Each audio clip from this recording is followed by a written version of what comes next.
the market's not so good today. Your stocks look kinda sick. In fact, they all drop down a point each time the tickers tick. Hola amigos de La Mula, esta es una edición especial de Cuaderno de Economía. En esta ocasión le damos la bienvenida a Alfonso de la Torre. Él es un economista, reside en Nueva York. Él es colaborador del Laboratorio de Ideas o Think Tank Hacer Perú. Hay que agradecerle muchísimo a Alfonso su tiempo, sobre todo porque se trata de un economista y además macroeconomista, lo que enriquece esta conversación de hoy de cara a analizar qué onda con el resto del año, cuáles son, vamos a tratar de dar una lectura de las proyecciones, pero una lectura seria, ¿no?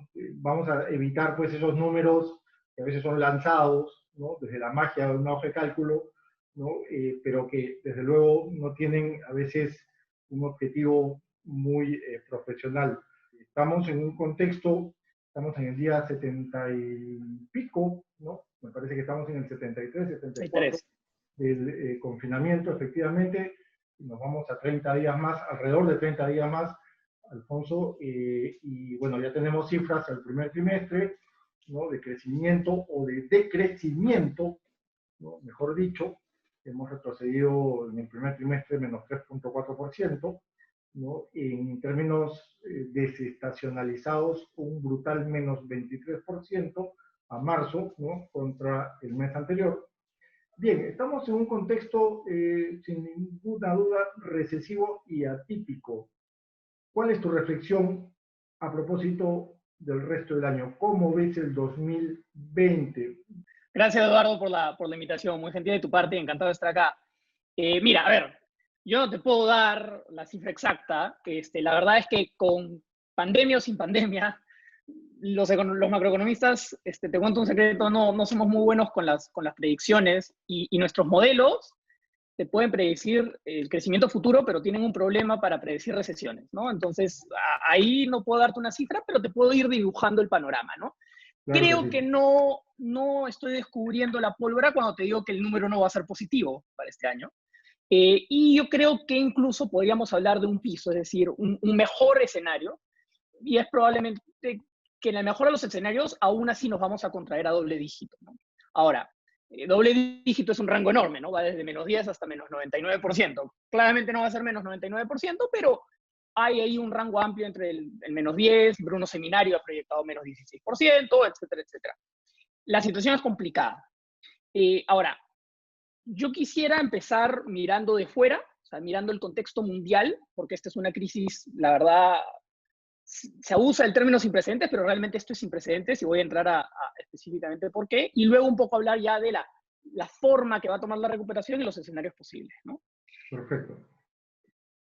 Esta es la mayor crisis económica en 80 años. O sea, vamos a compararlo con lo que pasó hace una década con la crisis financiera global, que se suponía era la mayor crisis que tú y yo íbamos a ver en nuestras vidas, ¿no? En el 2009, 91 países tuvieron crecimiento negativo. 91, 93 países tuvieron crecimiento negativo.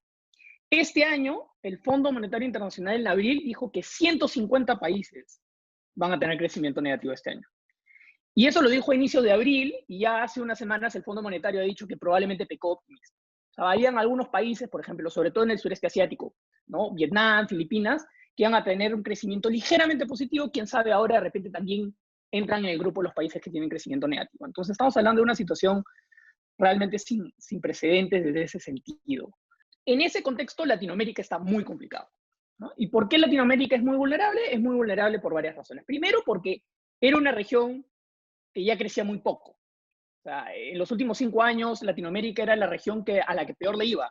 Crecía menos que África, crecía menos que Medio Oriente, crecía menos que Europa del Este, y ni se diga del sureste asiático, ¿no? Entonces, ese contexto ya te dice que las cosas para Latinoamérica pintan mal. A eso añádele que en el caso de varios países de la región no hay mucho espacio fiscal, cosa que no es el caso de Perú. Para aguantar el choque, Argentina acaba de entrar en un default sobre su deuda externa el día viernes, porque simplemente no tiene plata para pagar.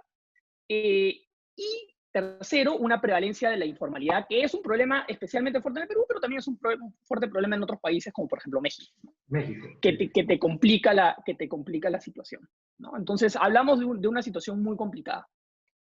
¿Qué es lo que podemos pensar para el Perú? Como tú bien lo señalaste, el primer trimestre la contracción fue de alrededor de menos 3.4%, ¿no? Ese número iba camino a ser un 2% de crecimiento, más o menos 2.5%, hasta que empezó la crisis. Y del primer trimestre solo estuvimos 2 semanas en cuarentena, la segunda quincena de marzo. Correcto. Entonces, si dos semanas de cuarentena llevaron tu crecimiento de un 2% a un menos 3%, imagínate nada más lo que va a pasar en el segundo trimestre, en el que hemos pasado todo abril bajo cuarentena, casi todo mayo bajo cuarentena estricta, ahora ya relajándose un poco, y junio, yo le diría a media máquina, ¿no? O a 2/3 de máquina, ¿no? Va a haber una cuarentena, va a ser un poco relajada, algunas actividades van a volver a entrar en funcionamiento, pero igual no es, entre comillas, la normalidad. Entonces estamos hablando de el segundo trimestre probablemente va a ser la peor cifra de crecimiento en época de paz en la historia del Perú, ¿no? Existe ese riesgo y hay que ser conscientes. No tenemos el dato de crecimiento de abril, pero sabemos que la recaudación se ha caído 40%, ¿no? Parte de eso es porque el pago del impuesto de la renta fue por cerrar el mes, pero otra parte simplemente porque porque no hay actividad económica a la cual grabar, ¿no? Entonces, sumamente duro lo que se viene y lo que ya viene pasando, ¿no? Se han perdido miles de empleos en Lima metropolitana solamente, todavía no tenemos cifras nacionales, una situación muy complicada. Ahora, la recuperación significa que si, por ejemplo, para usar la data de marzo, ¿no? Si te caíste menos 16%, si la economía está menos 20%, menos 30%, el MEF dice que la economía ha estado funcionando más o menos al 44%, o sea, un menos 56%. Al reabrir, obviamente vas a tener un salto fuerte que te va a llevar de trabajar al 44%, trabajar al, no sé, 70%, 80%. Claramente el gobierno está tratando también de acelerar la reapertura porque la situación económica es muy complicada. Con esta fase 2, ¿no es cierto? Con esta fase 2. Correcto. Con esta fase 2, Esta fase 2 de reinserción, ¿no? O sea, tú estás en la línea de Tony Alba, que establece que vamos a recuperar ese espacio de 44% menos de capacidad a un 85% de capacidad en términos de producción, ¿no? Para que los muleros... Aproximadamente, sí. Sigan. Ya, aproximadamente. Correcto. Evidentemente van a haber ahí márgenes de error y a esto es a lo que me refiero, ¿no? Entonces tú tienes una fuerte caída así súbita y luego tienes una recuperación, pero que no te va a llegar, no va a ser lo suficiente para devolverte a donde estabas antes. Entonces, ese tramo final es lo que, este salto es la reactivación, la reapertura, la reinserción, como queramos llamar. Pero ese último tramo, que va a ser una recuperación mucho más lenta, esa es efectivamente la recuperación. Y ahí enfrentamos varios problemas. A ver, consumo va a estar debilitado por 2 razones. Primero, porque muchos han perdido sus empleos, no van a tener mucho ingreso disponible para gastar. Y segundo, porque incluso aquellos que tengan ingresos van a ver que parte de sus ahorros y sus activos previos han sido gastados. Entonces van a tratar de reconstruir, ¿no? Y va a haber también unas lecciones, ¿no? Durante años se habla de que todo el mundo debería tener, pues, en ahorros al menos 2 meses de renta o algo por el estilo. Mucha gente no lo hace. Tras esta experiencia traumática, muchos van a querer hacerlo. Entonces tu consumo privado se va a retraer. La inversión privada en una situación en la que no hay claridad sobre cómo va a evolucionar la epidemia y teniendo en cuenta que en 13 meses tenemos, o en menos de 12 meses, perdón, tenemos una elección presidencial, también va a estar debilitada. El ciclo político en el Perú siempre te dice que los últimos 12 meses antes de una elección la inversión privada se retrae, ¿no? Correcto. Y por el contexto externo, no sabemos cómo va a evolucionar la cosa, ¿no? En el 2009, cuando hubo un parón en la economía mundial, los estímulos en China fueron tan fuertes que generaron un salto, una recuperación importante en los precios de commodities como el cobre y también el oro. Esta vez no queda claro que el cobre se va a recuperar. El oro sí se ha recuperado fuertemente por los estímulos monetarios de Estados Unidos, pero nosotros exportamos hoy menos oro como porcentaje del total de lo que hacíamos hace 10 años. Entonces, sí, nos beneficiamos menos por ese efecto. Entonces, además, Yanacocha, para que los muleros, un paréntesis pequeñito, claro. Alfonso, Yanacocha paralizó, me parece, en marzo, así que hemos exportado aún menos de lo menos, ¿no? ¿Cierto? Correcto. ¿No? Correcto. No, sí. Y entonces lo que tú tienes es consumo golpeado, inversión golpeado, sector externo golpeado, ¿qué te queda? Te queda el gasto público, ¿no? Así es. Ese es el gran reto para las autoridades en la segunda mitad de este año. No tenía sentido estimular la economía cuando todo estaba cerrado, no había nada que estimular. Por eso es que hay que saber dividir las políticas que se han venido teniendo en este primer periodo, que son políticas de rescate, de salvavidas, ¿no? Salvavidas para las familias mediante bonos, para las empresas mediante reactiva, aunque ahí no se ha llegado realmente a todas las empresas. Y por otro lado, las políticas de estímulo una vez que ya reabres la economía. Claro. Ese es el gran reto, ¿no? Al Ese es el final, gran pues, reto que tenemos hacia adelante. correcto. Te interrumpo un poquito, Alfonso. Entonces, digamos, a ver, para leer un poquito tu visión del 2020. Ya pasó este primer trimestre, que no es ni malo ni feo, fue horrible, ¿ya? Pero probablemente venga un segundo trimestre, y yo lo dije creo que hace unos días en una conversación con una gente de Canadá, que va a venir un trimestre, de acuerdo con tu lectura, Alfonso, no estoy, te estoy plagiando.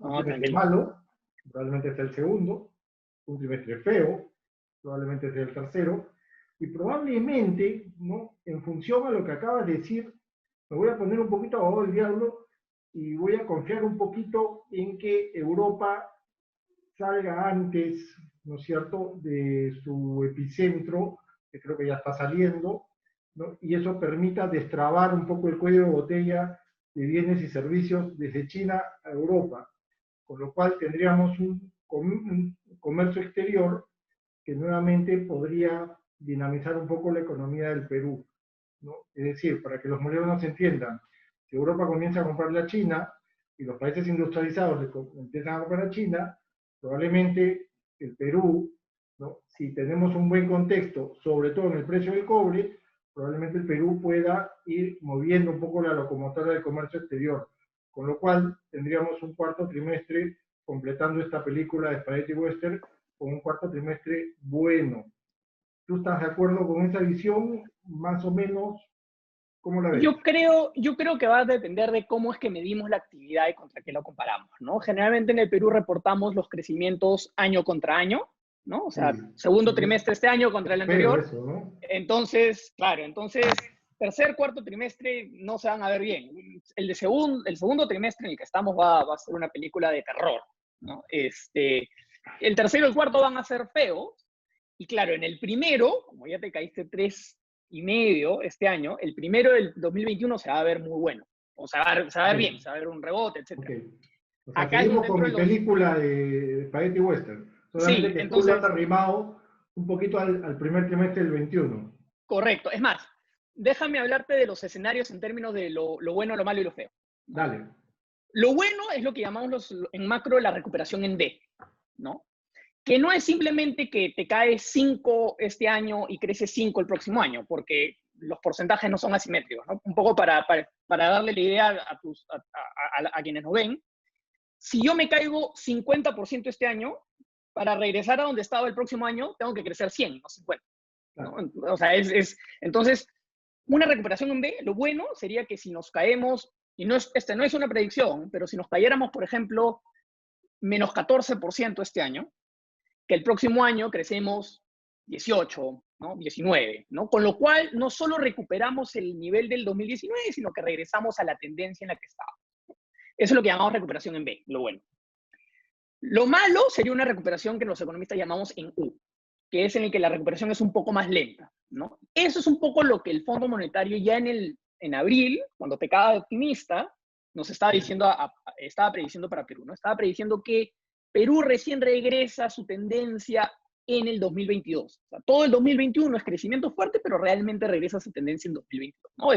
Nos caemos menos 14 este año y crecemos 15 el próximo año, ¿no? Pero como los porcentajes no son simétricos, entonces todavía está un poquito quedado, ¿no? Eso es lo malo. Lo feo es una recuperación en L, ¿no? Que es básicamente que te caes y te quedas ahí y está frito y no te recuperas en 3, 4 años. De hecho, Waldo Mendoza ya estaba hablando un poco de eso, ¿no? Sin llamarlo recuperación en L, cuando dice que nos va a tomar 3, 4 años para regresar a donde estábamos, está dibujando un escenario así.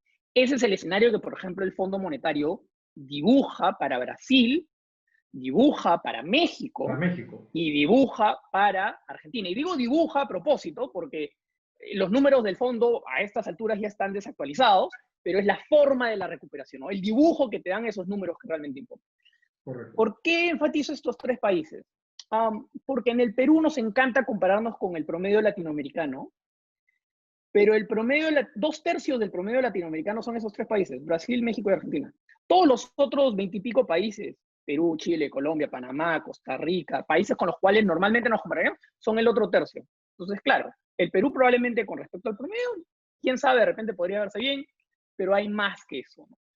Y la data del primer trimestre, aunque la cuarentena peruana se inició antes, te dice que el golpe económico sobre el Perú es, al parecer, un poco mayor que, por ejemplo, contra Colombia. Contra Chile la comparación no es medio papas con camotes, porque Chile no hizo cuarentena total, recién ha pasado cuarentena total en Santiago, entonces difícil comparar ahí, pero incluso comparado con Colombia no parecemos estar más afectados.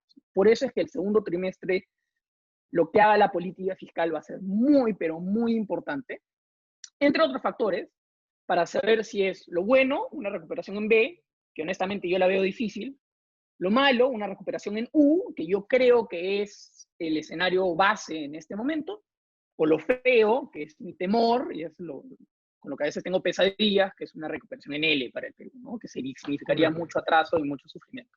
Y en esta línea, ya que tocas el tema de gasto público, ¿no? Como una suerte de as bajo la manga, ¿no? Porque vemos pues el tema de economía real, el tema de chamba, demanda, consumo, ahorro privado, bueno, comercio exterior, no obstante pues mi apuesta hacia Europa, lo ves pues complicado, ¿no? La última chance, la última carta, gasto público, ¿no? Que ayer justamente reflexionábamos en torno no solamente al alcance, digamos, a la direccionalidad del gasto público, y con direccionalidad me refiero pues a esas muestras poblacionales vulnerables donde donde se tiene que volcar el gasto público, ¿no? Sino también, pues me refiero a la celeridad, a la rapidez. Entonces, de alguna manera, mira, tu visión, Alfonso, perdóname que la etiquete o la adjetivice, no es tan, no, o no es pesimista. Yo creo que, bueno, tampoco es optimista, pero en todo caso es una visión en función de una experiencia, ¿no? ¿Por qué? Porque si tú estás diciendo que la última carta, perdóname, he puesto palabras en tu boca, es el gasto público, entonces depende de nosotros. O sea, depende de qué tan rápido generemos políticas fiscales fuertes, sólidas, honestas, rápidas, en suma, poderosas. Y desde luego políticas fiscales que vengan de la mano con qué? Con una buena batería, con una buena artillería monetaria, y todas esas dos dimensiones, para que la gente nos entienda, tienen que aterrizar ¿dónde? En la política real. Nuevamente, Correcto. demanda, consumo, chamba. ¿Tú estás de acuerdo nuevamente, Alfonso? O sea, Yo estoy de acuerdo. ¿de qué depende que lo fiscal Correcto. nos salve?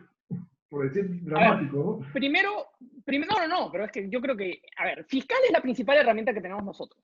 Yo creo que hay 4 cosas a tener en cuenta de cara a lo que puede pasar en el futuro. Son 4 cosas las que yo estoy monitoreando cuando trato de entender qué está pasando en el Perú. De esas 4, una depende de nosotros, digamos, depende del Estado peruano y su capacidad para reaccionar, ¿no? Entonces, ya hablamos de fiscal, que es lo que depende de nosotros.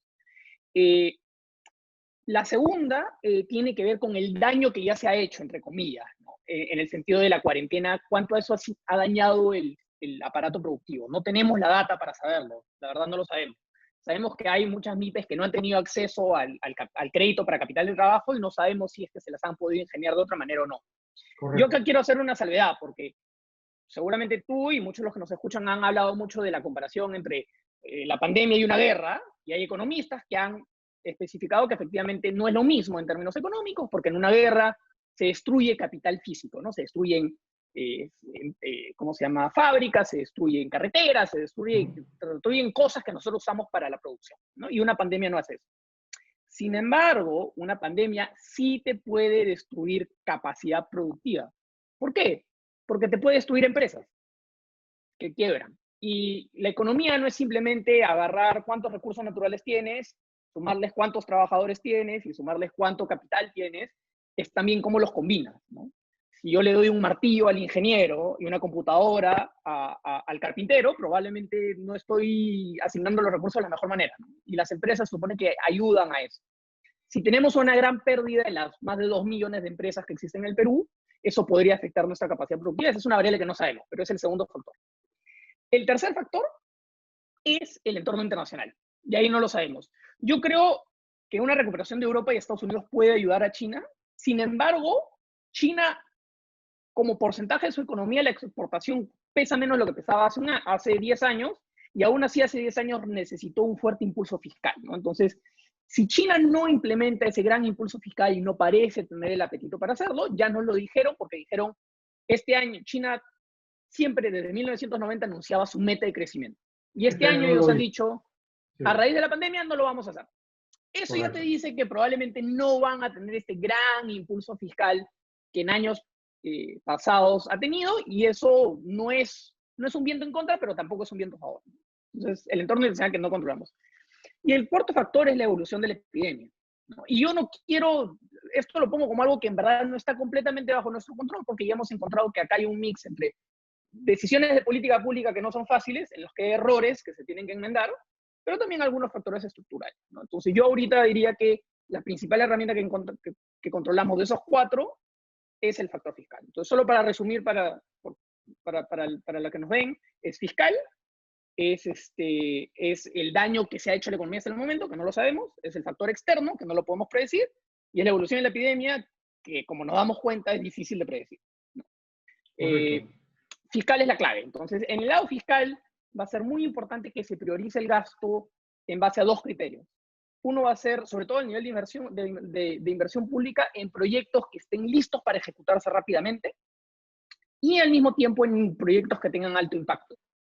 ¿Y por qué es importante priorizar el alto impacto también? Porque aunque la billetera peruana es grande, tampoco es infinita. Y yo creo que a veces estamos perdiendo de vista que incluso nosotros, con todos estos años de ahorro, sí enfrentamos ciertos retos a nivel fiscal. Hay que acordarse que el próximo año, y sobre todo el nuevo gobierno, va a encontrar un país con mucha más pobreza. Probablemente vamos a tener que aumentar el gasto social. Evidentemente necesitamos aumentar nuestro gasto en salud, ¿no? Para incrementar la capacidad de atención. Ahí hay dos grandes ítems de gasto en el que vamos a tener que asignar mayor presupuesto, en un contexto en el que, como la economía se ha debilitado, la recaudación se ha debilitado, ¿no? Tenemos acceso a financiamiento externo y debemos usarlo. Yo he escrito junto con Alonso Seguro y Piero Bessi que, de hecho, nosotros creemos que el gobierno ha debido endeudarse mucho más y a largo plazo, no a 5 años o a 10 años, Correcto. porque las necesidades de gasto son enormes las que se nos vienen, ¿no? Entonces, y acá yo quiero enfatizar una cosa. Si tú recuerdas, algunos de los que nos ven de repente lo han visto, en Twitter hace un mes aproximadamente circuló esta tabla de The Economist que generó mucho interés, ¿no? En el que Perú estaba rankeado en 4º lugar entre las economías emergentes. Y uno de los criterios que se utilizaba para rankearnos era nuestra deuda como porcentaje del PBI. Y aparecíamos mejor que Chile, por ejemplo. Sí. Pero yo te digo que si tú calculas la deuda peruana como porcentaje de lo que recaudamos en un país como el nuestro, en el que la presión tributaria no es suficientemente grande, de hecho Chile está mejor que nosotros. Correcto. Entonces, hay que tener en cuenta que nosotros, el Estado paga deudas con lo que recauda, no con el PBI. Y si el Estado recauda poco, más complicado. Entonces, muy importante que el MEF tenga en cuenta y tenga una estrategia. ¿Qué priorizo y cómo lo priorizo? Porque las necesidades de gasto se van a multiplicar y se van a multiplicar rápido, en este gobierno y en el siguiente. Correcto, Alfonso. Mira, el tiempo es cruel también en el Zoom, así que te pediría rápidamente, ya sabemos cuál es tu lectura, ¿no es cierto? Y cuáles son tus escenarios base de cara pues, a este 2020 y quizás primer trimestre del 2021. Rápidamente, Alfonso, una reflexión final que sea positiva, ¿no? Hay que animar un poco a la gente, ¿no? No, sí, claro. Mira, la reflexión final es que ante esta emergencia se ha creado una suerte de debate entre salud y economía. Yo como economista quiero dejarle claro a todos que de mi perspectiva la prioridad es la salud. Yo pienso en mi madre que tiene casi 70 años, que está en Lima, y créeme, yo sacrificaría todo el PBI del país por su bienestar. La prioridad es la salud, la pregunta es la sostenibilidad. Para priorizar la salud necesitamos plata.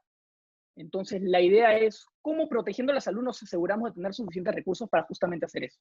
La pregunta no es costo-beneficio, no es si priorizo empleo o priorizo vidas, es sostenibilidad. Y Correcto. esa palabra, sostenibilidad, ha estado muy ausente del debate. Así que esa es mi reflexión final. Buenísimo, Alfonso. Con pena nos dejas y yo me quedo un ratito más para la reflexión final. Te agradezco muchísimo y repito, que no sea la última. Encantado. Gracias, Eduardo. Chao, chao. Chao. Bien, entonces tenemos para este 2020, me parece que ha sido una conversación extremadamente seria y desde luego muy profesional, porque ha estado carente pues de esos alucines que tienen algunos determinados colegas que les es muy fácil lanzar números. Yo creo que un escenario base, ¿no?, de recuperación a largo plazo, de acuerdo con lo que dice Alfonso, y en función a una estrategia de sostenibilidad, ¿no?, usando sus palabras, colgándome a sus palabras, es que vamos a salir adelante de esta crisis totalmente atípica.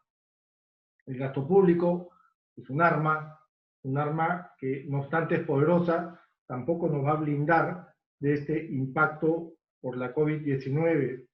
El gasto público va a tener que tener o estar atado, mejor dicho, a una estrategia, ¿no?, una estrategia a largo plazo. Y esa, pues, es la meta y el objetivo. Muchísimas gracias, amigos. Esta fue una edición de Cuaderno de Economía. Hasta luego.